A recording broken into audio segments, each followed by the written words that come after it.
and welcome back. In the last section, we had an extended session on building the main component and the footer component, and there are still a few loose ends that we need to fix on the footer. So let's go ahead and do that. And in here, right now, we have a footer class, which is essentially a row and contains equi-length columns of MD4, which is for medium devices in the bow.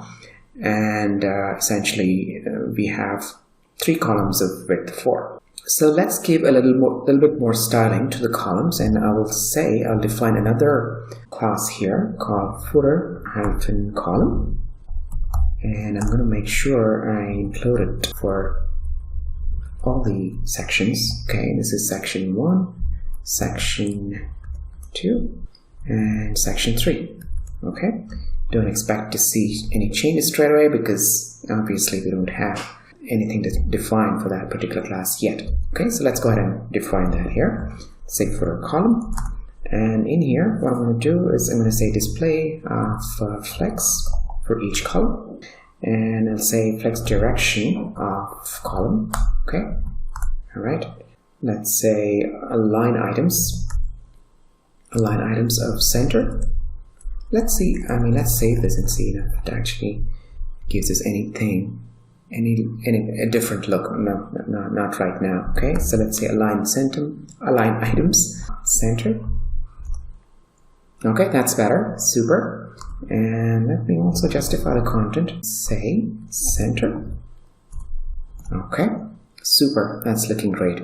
We can also say, I think we also already set flex direction as column. Okay, let's also do a flex rad of rad. Okay, this is for the responsive design. Alright, this is looking good. Actually, we can provide some spacing here right at the top. Maybe what we can do is for the footer, if we can do a padding all around, let's say 10 px, that might help. Yeah, that helped. Okay, super. So this is looking great, guys. If you go back to the footer.js right now, we have an anchor tag, which essentially is having a different color tag here. Okay, so what we're going to do is, I think we have multiple anchor tags here, one for the links and another one is for the social media links. Let's go ahead and define a styling for the anchor tags itself. Okay, so what I'm going to do is I'm going to copy this, and I'm going to define some styling for the anchor tag. Okay, let's come down, and in here I'm going to say text decoration is going to be none. Alright, and should I actually say font family is already there, probably color. I'll just specify the color as well, primary and alt white. Okay, don't need the important, I suppose. Yep, there we go. We have it covered there. Super. And what else? We can probably give it a margin for each of the anchor tags. Let's say margin of 2 px. Yeah, that's looking better. How about a little bit of padding? Let's say padding. I want these to be slightly spread apart. Let's say 2 px. Would that help? Alright. Yeah, I think that's okay. Not bad at all. Yeah, I think that's okay. Okay. Super. So this is looking great, guys. And let's see how we look in the responsive mode. Let's go back to the responsive mode. Right now they're all stacked one above the other. And just to make it amply clear, we can also say that, for cases where it is MD and below, I think it's implicit. This is as good as saying, let's say,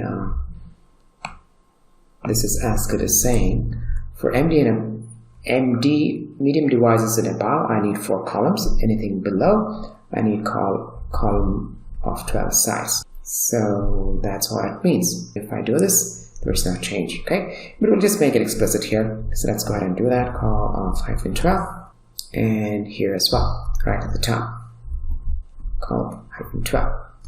Super. This is great progress, guys. This is looking very nice right now, okay?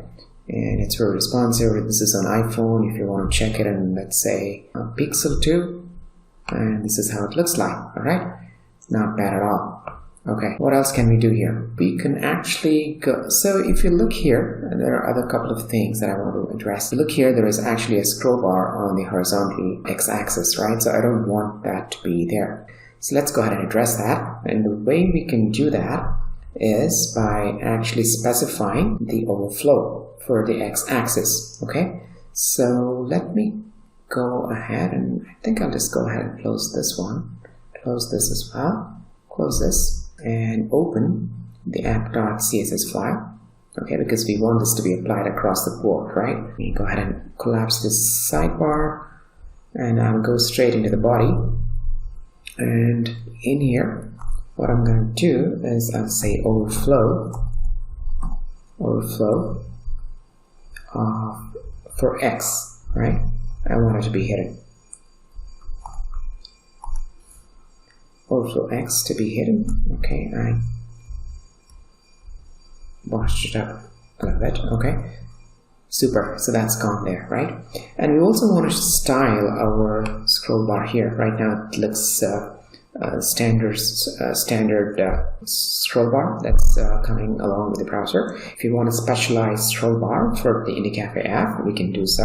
Let me go ahead and then copy a couple of things, a couple of styling components. Okay, and what I'm going to do is I'm going to have a width of 0.4. Let me see, I need to convert this to rem. So say I want to go ahead and copy a couple of things here, a couple of styles. Okay, so what I'm going to say is I want the scroll bar to be of width 0.4 rem, and I want to go ahead and specify this in pixel. I know it's counterintuitive, but I think once the project is done, we'll convert all the pixels to rems, because I'm more comfortable computing in pixels right now, and until I reach a stage where I'm comfortable with, let's say, rems, I'll go back and then revisit that. Okay, Ninja units rem to pixel. Okay, pixels to rem. Yeah, rem to pixel. Yeah, I think 0.4 would be somewhere in 12 pixels. Maybe not, because one rem is 16 pixels is what they say. So 0.4 be 6.4. Okay, so 6.4.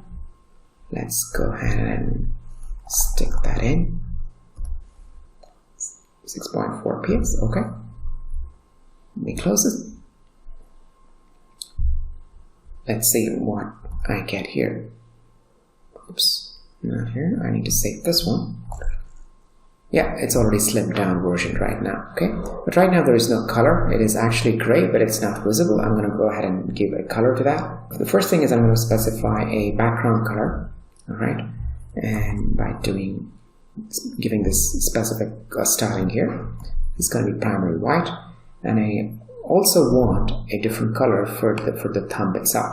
Okay, so I do that by saying, let me copy and paste here.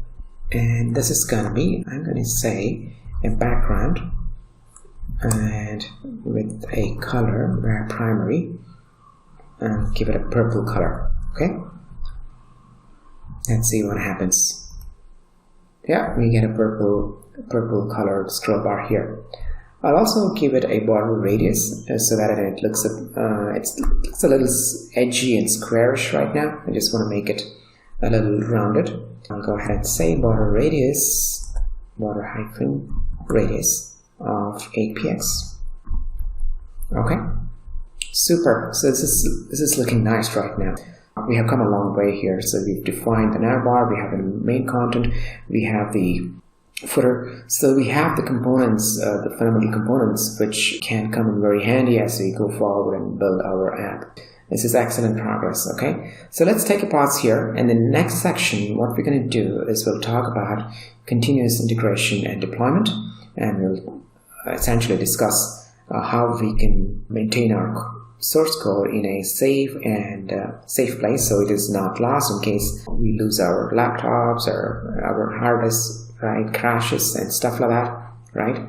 So you want to make sure it's safe and version controlled. And also essentially wire up the version control system, which I'll discuss next section, to a cloud provider who will essentially host this particular component or our app in particular. Okay, so let's take that up in the next section, and let's take a pause here.